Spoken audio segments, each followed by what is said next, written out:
300 రూపాయల ticket counter వద్ద గోడ కూలి మృతి చెందిన వారి కుటుంబాలకు రాష్ట్ర ప్రభుత్వం 25 లక్షల పరిహారం ప్రకటించింది. గాయపడిన వారికి 3 లక్షల చొప్పున అందించనున్నట్లు తెలిపింది. గోడ కూలి 7 భక్తులు మృతి చెందడంపై తీవ్ర దిగ్భ్రాంతి వ్యక్తం చేసిన ముఖ్యమంత్రి చంద్రబాబు నాయుడు, డిప్యూటీ సీఎం పవన్ కళ్యాణ్ ఈ దుర్ఘటనపై మంత్రులు, ఉన్నతాధికారులతో ముఖ్యమంత్రి నారా చంద్రబాబు నాయుడు టెలికాన్ఫరెన్స్ నిర్వహించారు.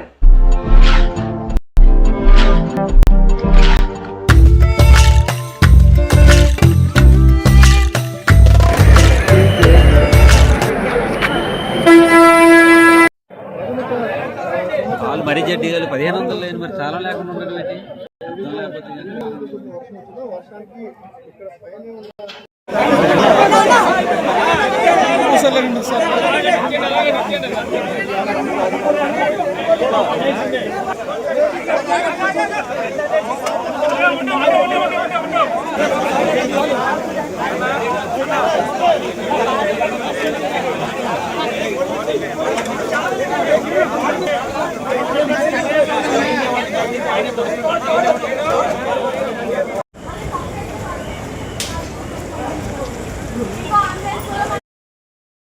సింహాచలం శ్రీ లక్ష్మీ నరసింహస్వామి చందనోత్సవంలో గోడ కూలి